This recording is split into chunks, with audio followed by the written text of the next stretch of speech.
Hello, YouTube. This is Paul again. If this is your first video, hello, my name is Paul Dunn.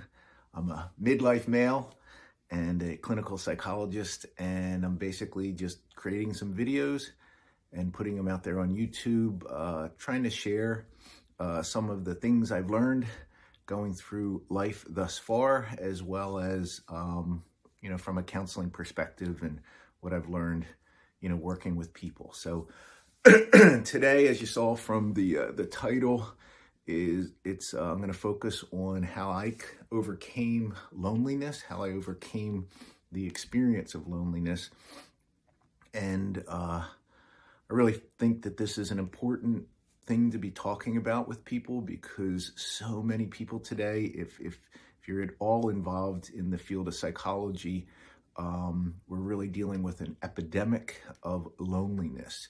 And it's young people feeling very lonely, older people feeling very lonely, single people, married people. So it's people in all walks of life are really being plagued by loneliness and not knowing what to do about it. And, one of the things that, if you do like a Google search on how do I handle loneliness, most of the suggestions, though there's a good intent behind them, most of the suggestions kind of fall a bit empty.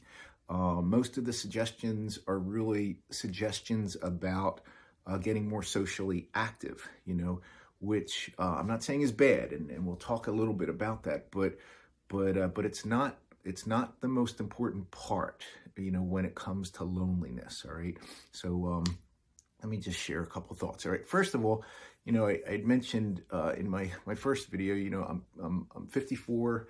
I was married for 23 years. I got two young adult kids. And though I was married for 23 years, it did end in a divorce, and it wasn't something that I wanted, but it happened, and it was very painful.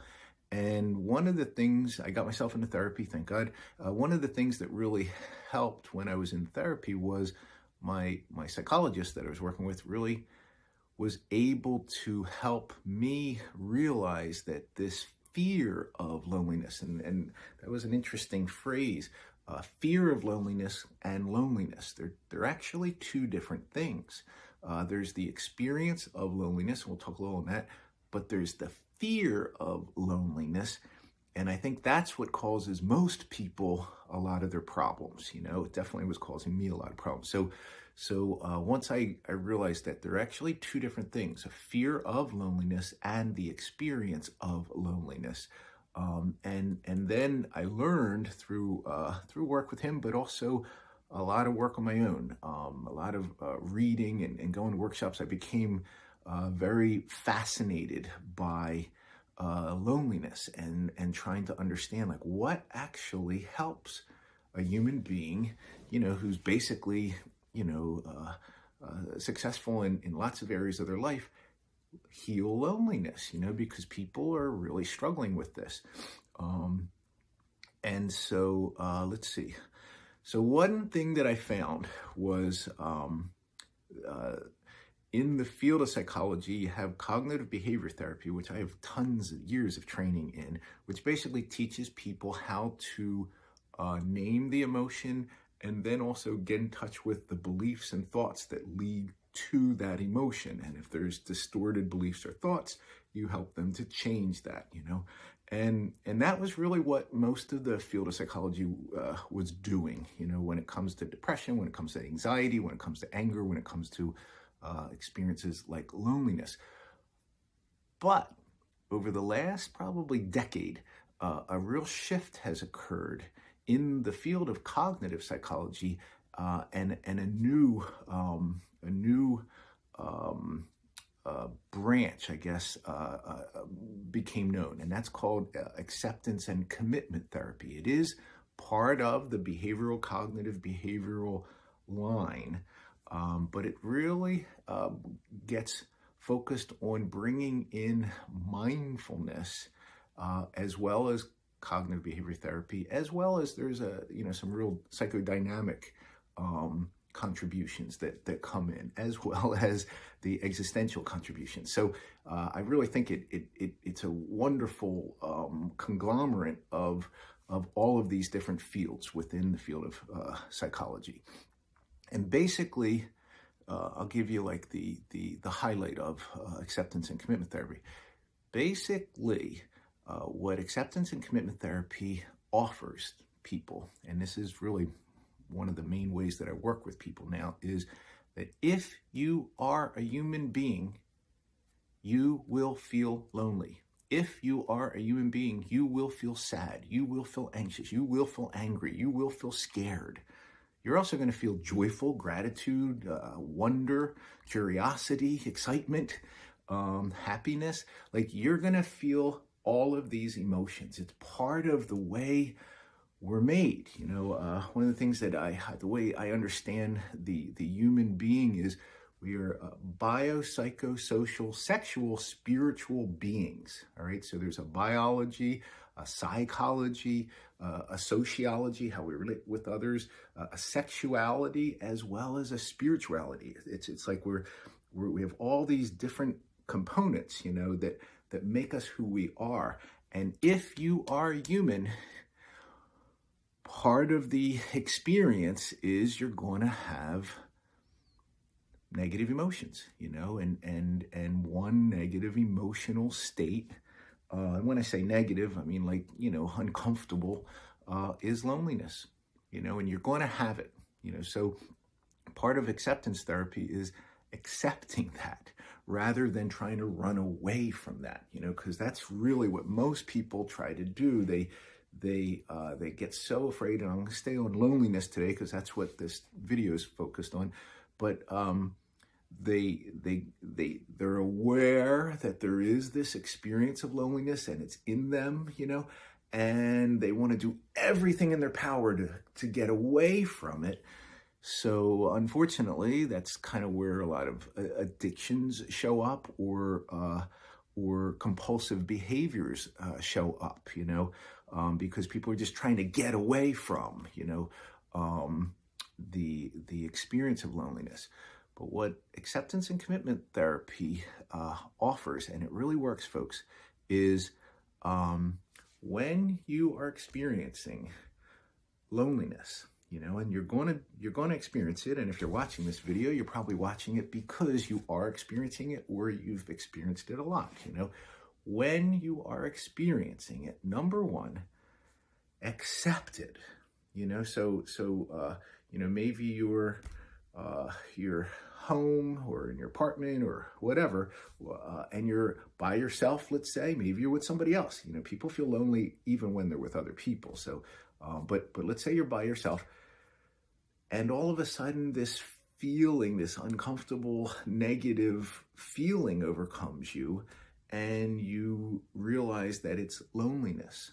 You know, it's a feeling of being isolated from others, perhaps even being rejected or abandoned by others, being, you know, this sense of like, nobody wants to be with me, you know, and it's an uncomfortable feeling, you know.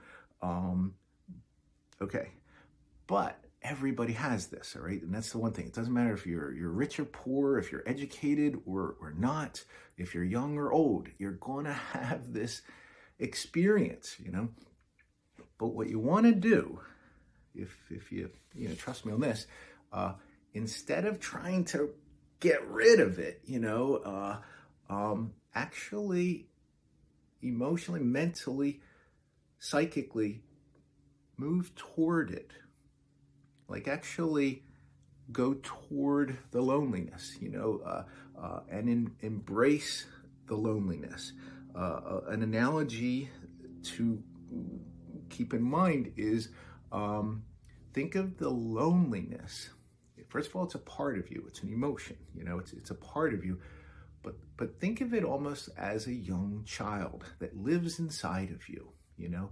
And just like if you were a parent and you had a child who was scared, you know, what are you going to do? Just close the door and leave the child alone scared? Or are you going to go in and pick up the child and say, hey, you're okay. You're okay. you know, and I love you, you know. That is actually what you want to do when the next time you experience loneliness.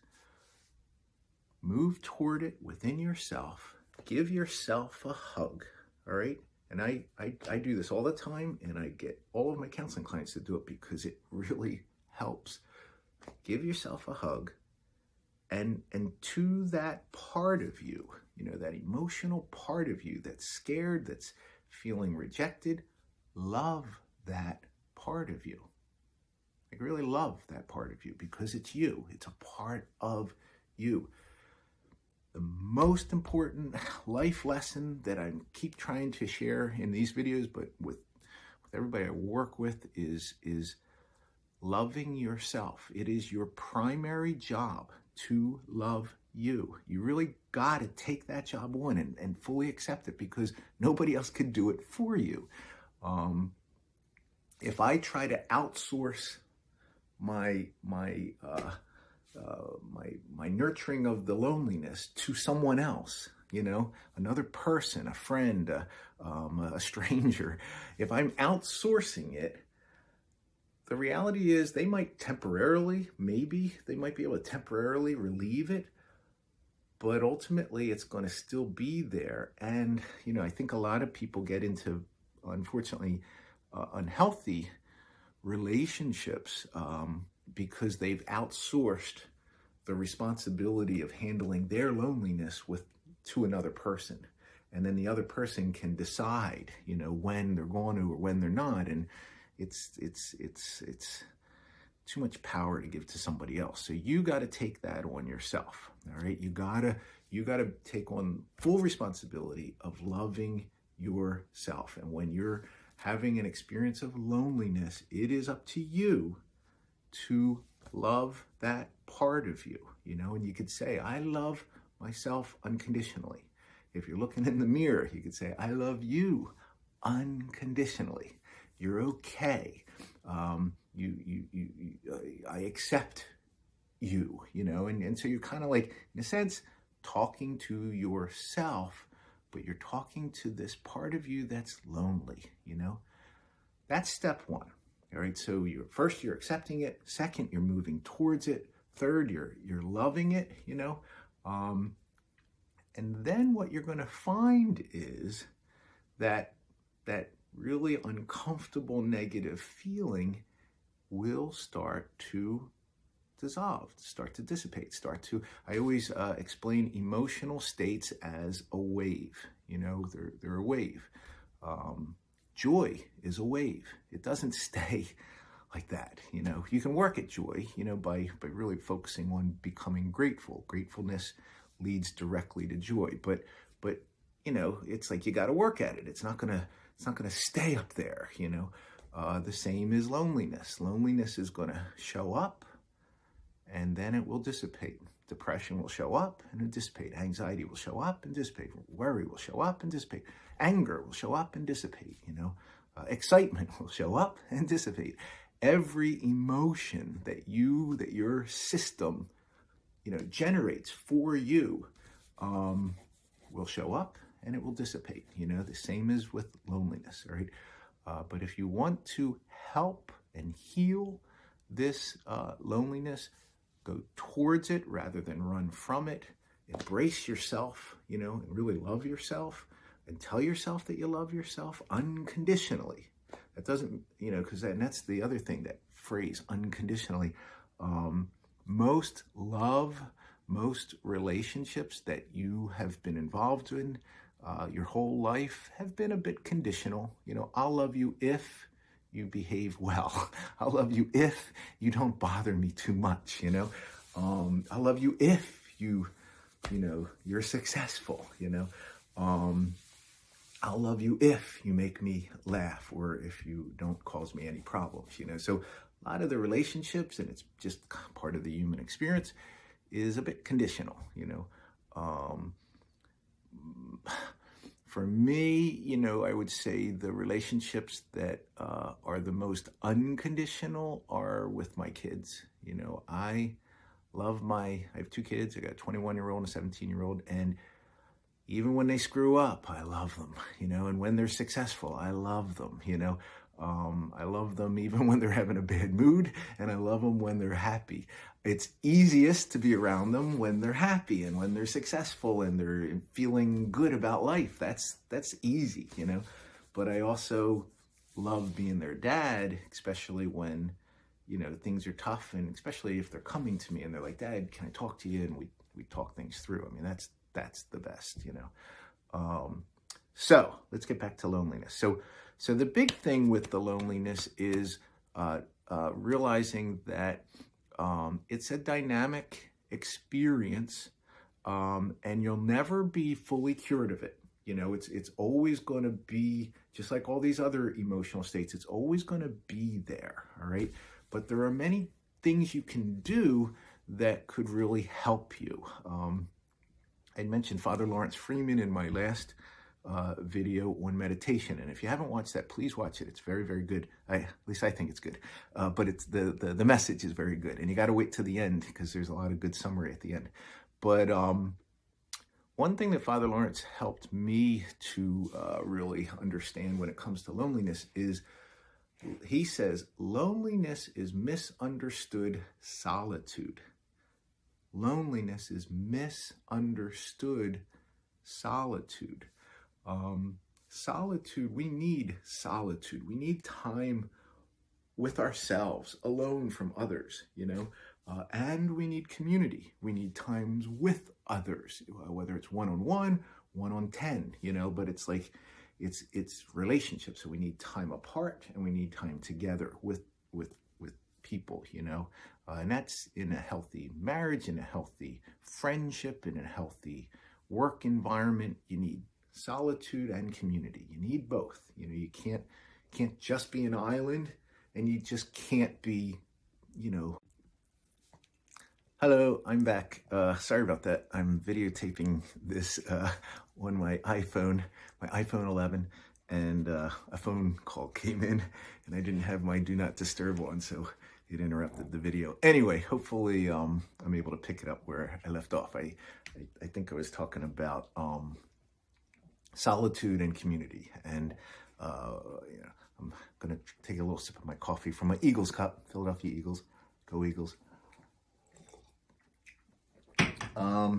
So Father Lawrence Freeman, he really gave me an insight when he was talking about loneliness is misunderstood solitude. And, one of the things that the Benedictine monks, really focus on, and he and John Main in particular, is learning how to be in solitude, be in peace with oneself. And daily meditation will help with that. So that's another important thing, if you're really, wanting to really develop a great approach to, healing loneliness. One is what we've been talking about, the acceptance therapy, turning towards, accepting, loving that part of you, and allowing it to dissipate, The other is daily meditation. It really does help. I promise you. It's one of the best things. That noise in the background is my dog Buddy. The other thing is, once you've done, that acceptance therapy approach, then the Google search ideas, of connecting to others, I think that's when it's appropriate, so you don't want to connect to others necessarily to heal your loneliness. You got to do that work yourself, and a lot of it could be some of the stuff that I just talked about. But then you can reach out to others, reach out to friends, get involved in activities. The reality is, every person you see today, every single person has loneliness in them, and loneliness is one of these words and one of these experiences that most people do not talk about for whatever reason. I have no idea, but it seems to be like a shameful, thing to talk about with others, And also, I think people don't know what to do about it. So if somebody says, oh, I'm feeling really lonely, people don't know how to handle that, you know? They're not really sure, what are you asking from me to do, you know? But it's just an emotional state. That's all it is, just like every other emotional state. And all of our emotional states were created for us to learn from and respond to, you know? So you do not need to be afraid of loneliness. You do not need to be afraid of any emotional state that your nervous system creates. I promise you. You can learn from them, and hopefully this video helps a little bit with the learning. But you could try to get a sense of like, well, what is this emotional state wanting me to do? You know, because your nervous system, your whole self is there, buddy. Come on, is there to help you to grow, and develop, and change. You know, human beings, we're always in the process of growth. All right, so if you're not growing, you're going to suffer, and so suffering kind of helps us to grow. You know, I think I said everything I need to say on this. You know, I'm sure once I stop the video, a bazillion other ideas are going to come. So hopefully you found something helpful in this. Please hit the like button. That'll give me some feedback if whether or not these videos are making a hill of beans a difference. I was very excited to see I had over 100 views, you know, from my last one. And, you know, I'm sure for some YouTubers that's nothing. But for me, I'm like, wow, that's pretty cool. You know, over 100 people actually watched it. And I had a bunch of likes, which was nice. But also hit the subscribe button. If you like these videos, subscribe. And then that way, when my next video comes out, you'll know, you know, and then you could watch it. You know, I'm going to do the best I can with these videos to make them meaningful, you know, for you. So I think that's it. Last thing I'm going to say is please remember that you are special. You really are special. Every human being on the face of this planet is a special being, and you're one of them, and you are special, and you are loved. Take full responsibility of really loving yourself, all right? The more each one of us love ourselves, the more loving we are to everyone else. And this world could be so much more loving if we all just loved ourselves a little bit more. So in any case, I hope this was helpful, and look forward to interacting again. Hey, and if you do want to leave me a message, I promise you I will respond back to your message. So any case, see you next time. All right, bye.